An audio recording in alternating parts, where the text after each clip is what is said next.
నమస్తే, welcome to I dream. మనతో పాటు ఉన్నారు ప్రముఖ సీనియర్ గైనకాలజిస్ట్ వల్లంకి జానకి గారు. ఈరోజు వారితో మాట్లాడదాం. నమస్తే మేడం. నమస్తే అండి మేడం. ఈ మధ్య కాలంలో ఎక్కువగా టీనేజ్ గర్ల్స్ ఏంటంటే వాళ్ళ స్ట్రెస్ వల్ల కావచ్చు, లేకపోతే ఇంకా తీసుకునే ఆహారం అలవాట్ల వల్ల కావచ్చు, ఏదైనా సరే వాళ్ళ పీరియడ్స్ అన్నది ఇర్రెగ్యులర్ అవ్వడం. ఒక్కొక్కరికి మందికి రెగ్యులర్గా వచ్చినా కూడా వాళ్ళకి ఎక్కువ బ్లీడింగ్ కాకపోవడం, కొంతమందికి ఎక్కువ అవ్వడం, కొంతమందికి అసలు కాకపోవడం, ఇలా చాలా ప్రాబ్లమ్స్ ఫేస్ చేస్తూ ఉన్నారు. అసలు టీనేజ్ గర్ల్స్ ఈ పీరియడ్ నుంచి, ఈ ప్రాబ్లమ్స్ నుంచి బయటపడాలి అంటే ఏం చేయాలి?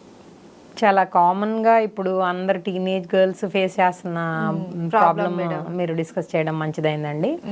సాధారణంగా ఏంటంటే టీనేజ్లో రకరకాలైన స్ట్రెస్కి వాళ్ళు లోనవుతూ ఉంటారు. పీసీఓడి అని మీరు వినే ఉంటారు.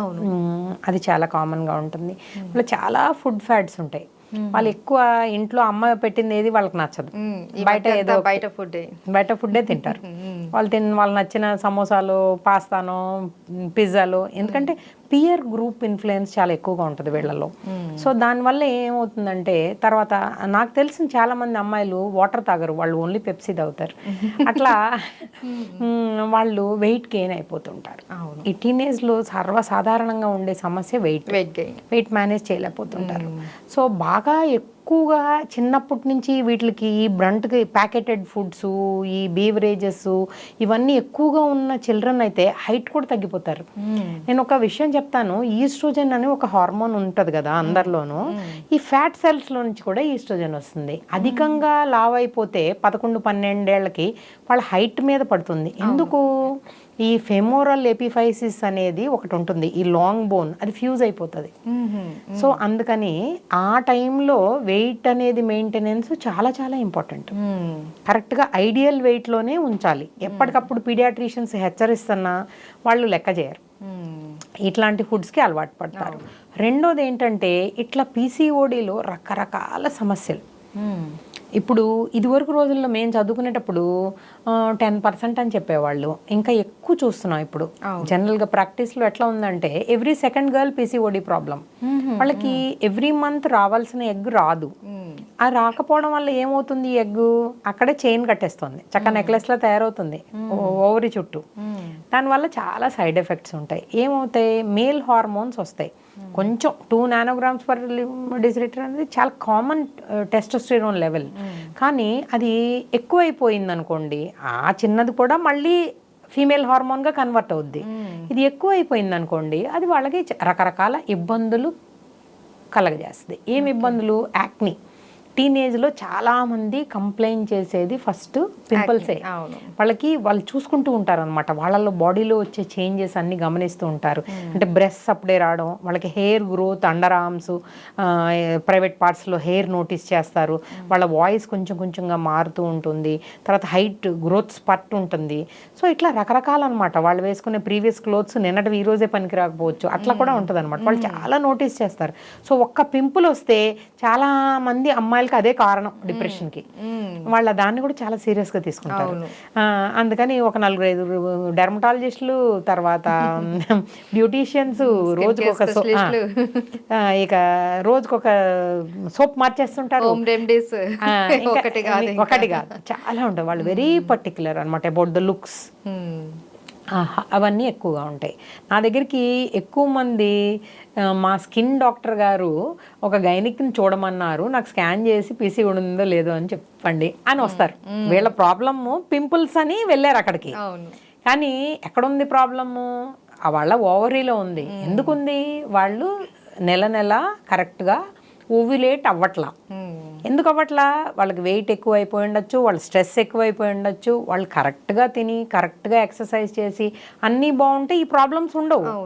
కానీ చదువులోనూ ఎక్కడో ఒక దగ్గర స్ట్రెస్ ఫీల్ అవుతున్నారు వాళ్ళు, అందువల్ల ఈ సమస్యలు వస్తున్నాయి. రెండోది hair growth. Especially upper lip మీద ఉంటే వాళ్ళు అసలు టాలరేట్ చేయరు. ఎందుకంటే అమ్మాయిలు పియర్ గ్రూప్లో ఏడిపిస్తూ ఉంటారు. సో అక్కడ నీకెందుకు అట్లా వస్తుంది, నీకు బియర్డ్ వస్తుందేంటి, నీకు అది వస్తుందేంటి, ఇది వస్తుంది, అసలు యాక్సెప్ట్ పొరపాటును కూడా చేయరు. థర్డ్ కంప్లైంట్ నేను బాగా ఎక్కువ నోటీస్ చేసేది ఏంటంటే హెయిర్ లాస్. వాళ్ళకి 2 వెంట్రుకలు కింద పడిపోయినాయి అనుకోండి, ఇంకా అసలు చాలా ఫీల్ అయిపోతారు, నా హెయిర్ అంతా పడిపోతుంది, నా హెయిర్.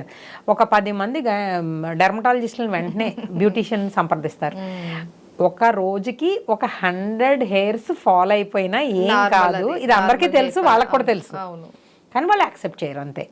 అది హెయిర్ కూడా ఈ పీసీఓడిలో ఎలా ఉంటుందంటే male type of baldness, front పోతుంది, వాళ్ళకి అద్దంలో కనిపించేస్తుంది, వాళ్ళ లుక్స్లో చాలా తేడా వచ్చేస్తుంది. వాళ్ళు అసలు పొరపాటున కూడా టీనేజ్ వాళ్ళు కానీ వీళ్ళు యాక్సెప్ట్ చెయ్యనే మరో అంశం అది. సో ఇది కూడా అంతే కదండి మేడం, వాళ్ళు బాగుండాలి, వాళ్ళ లుక్స్ బాగుండాలి, ప్రెజెంటబుల్గా ఉండాలి, వాళ్ళు సక్సెస్ అవ్వాలి.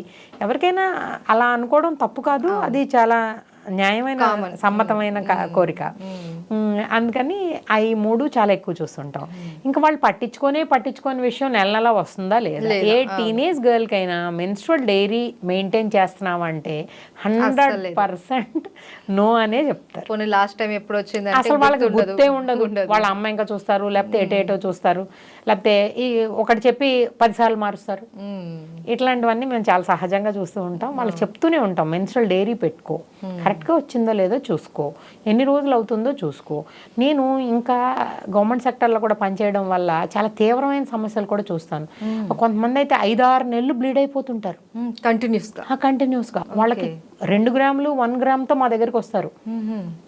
అది టీనేజ్లో ఆ ప్రాబ్లం కూడా ఎక్కువగా ఉంటుంది. వాళ్ళు బాగా లావుగా అవడం వల్ల వాళ్ళకి ఈస్ట్రోజన్ ట్రిగ్గర్ చేసేసి అది అసలు రెస్పాండ్ కాదు ఏ హార్మోన్కి, అలా దాన్ని ప్యూబర్టీ మెనోరేజియా అంటారు. ఇవి చాలా ఘోరమైన కేసులు అనమాట. ఏం చేసినా వాళ్ళకి మనం డిఎన్సీలు ఇలాంటి ఆపరేషన్స్ చేయలేం. అలా ఫ్లడ్స్ పోయినట్టు బ్లీడింగ్ అయిపోతుంటుంది, ఎన్ని బ్లడ్లు తీసుకొచ్చి పెడుతుంటాం, ఆగదు. సో ఇవి చాలా క్లిష్టమైన విషయాలు. చాలామంది సీనియర్ గైనకాలజిస్టులు ఫేస్ చేసే ఉంటారు. వాళ్ళందరూ కూడా చెప్తూ ఉంటారనమాట, ఎంత బకెట్ బ్లడ్లు పోయాక కానీ తీసుకురారు వాళ్ళు. సో ఇది ఒక రికరెంట్ ప్రాబ్లం మెనోరేజియా. తర్వాత చాలా ఇంకొక తీవ్రమైన సమస్య ఒకటి చెప్పాలనుకుంటున్నాను, డిస్మెనోరియా. వాళ్ళకి చిన్న కడుపులో నొప్పి వచ్చిందంటే హల్లా గుల్లా చేసేస్తారు, కానీ కొంతమందిలో తీవ్రమైన కడుపులో నొప్పి కూడా వస్తుంది, వాంతులు అవుతాయి, వాళ్ళకి బ్యాక్ ఏక్ ఎక్కువగా ఉంటుంది, ఆ టైంలో ఏ పని చేయలేరు, మూడ్ డిస్టర్బెన్సెస్ ఎక్కువగా ఉంటాయి. ఇలా menstrual problems you name it వాళ్ళ దగ్గర ఒక 100 అయినా ఉంటాయి. ఈ టీనేజ్ గర్ల్స్కి రకరకాల ప్రాబ్లమ్స్ ఉంటాయి. వాళ్ళకి కొంచెం కూడా కడుపులో నొప్పి రాకూడదు, ఒక డ్రాప్ కన్నా ఎక్కువ అవ్వకూడదు. ఇట్లా టాబ్లెట్ తెచ్చేసుకొని వెంటనే వాళ్ళే సెల్ఫ్ మెడికేషన్ చేసేసుకుంటారు. అది ఏంటి, ఎందుకు, దీనికి మళ్ళీ నెక్స్ట్ మంత్ రాకుండా ఏం చేయాలి, ఇలాంటివి ఏమీ ఉండవు. అన్నీ వాళ్ళకే తెలుసు, వాళ్ళ అమ్మ కన్నా అధికంగా వాళ్ళకే తెలుసు. ఇట్లా చాలామంది ఇబ్బంది పడుతూ ఉంటారు. మేము ఎక్స్ట్రీమ్స్ చూస్తాం కనుక ఆ ప్యూబర్టీ మెనోరేజియస్ ఒక్కొక్కసారి డ్రెడ్లీగా ఉంటాయి, చాలా కష్టం అనిపిస్తుంది వాళ్ళని మేనేజ్ చేయడం. ఎన్నో రకాల బ్లడ్లు పెడితే కానీ వాళ్ళు సేవ్ గారు. ఇంకొక ముఖ్యమైన విషయం నేను ఇక్కడ చెప్పదలుచుకున్నాను ఏంటంటే కోయాగులేషన్ డిఫెక్ట్స్. అంటే మనిషి పుట్టుకలో ఏంటంటే ఒకసారి ఒకటి కట్ అయింది అనుకోండి, అది దానంతటా అది ఆగాలి కదా, ప్రెస్ చేసినా ఏం చేసినా, అంటే హీల్ అవ్వాలి కదా, అట్లాంటి ఎంజైమ్స్ డిఫెక్ట్ ఉంటాయి. సో చాలా మంది అమ్మాయిల్లో అట్లాంటి డిఫెక్ట్స్తోనే అలాగే బయటపడతాయి. మొదటి మెన్స్ట్రుయేషన్లో మొదలైంది ఒక 6 నెలలు 9 నెలల వరకు ఆగదు. వాళ్ళకి రకరకాల హార్మోన్స్ పెట్టేస్తారు, అన్నీ చేస్తారు, స్కాన్లు చేస్తారు, వాళ్ళ వల్ల కాదనమాట. అంటే ఏ ఫ్యాక్టరు డిఫెక్ట్ ఉందనేది చాలా సిస్టమాటిక్ అప్రోచ్తో మేము తెలుసుకుంటాం. ఇంట్రిన్సిక్ ఫ్యాక్టర్, ఎక్స్ట్రిన్సిక్ ఫ్యాక్టర్, ఇలా కొన్ని 100 ఫ్యాక్టర్లు ఉన్నాయి లోపల బ్లడ్లో. వీటిలన్నిటిలో ఏది కూడా తేడా రాకూడదు. ఏదైనా ఎంజైమ్ కానీ, జీన్ కానీ, ఎక్స్ప్రెషన్ కానీ తేడా వస్తే కనుక ఏమవుతుంది, వాళ్ళల్లో బ్లీడింగ్ అనేది గడ్డ కట్టదు. ఆ బ్లడ్ అది కనిపెట్టి ఆ ఫ్యాక్టర్ డెఫిషియెంట్ని వాళ్ళకి అది క్యూర్ చేసి పంపించాలి. అది ఒక్కొక్కసారి వీలవుతుంది, ఒక్కొక్కసారి వీలు కాదు. మీరు వినుంటారు కదా హీమోఫీలియా, ఇట్లాంటివన్నీ వినున్నారు కదా. సో ఆడవాళ్ళల్లో వచ్చేది అది వాళ్ళు క్యారియర్ గనక ఐటీపీ అని ఇంకోటి ఉంటుంది, దానిలో ప్లేట్లెట్లు తగ్గిపోతూ ఉంటాయి. సో ఇట్లాంటి వాళ్ళకి గడ్డ కట్టదు. ఇలా రకరకాల డెఫిషియన్సీస్ ఉంటాయి, ఫ్యాక్టర్ 7, ఫ్యాక్టర్ 10.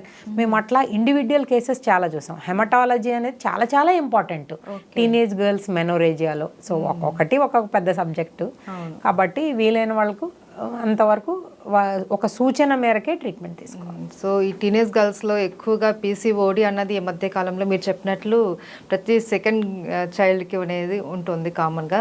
సో ఏవైనా సరే మీరు చెప్పిన సిమ్టమ్స్ కనపడంగానే వెంటనే గైనిక్ని అప్రోచ్ అయ్యి దానికి సంబంధించిన టెస్టులు చేయించుకొని వెంటనే దీనికి మెడికేషన్ కనుక స్టార్ట్ అయితే దీని నుంచి బయటపడవచ్చు. అంతే కదండి madam. Thank you madam. Thank you.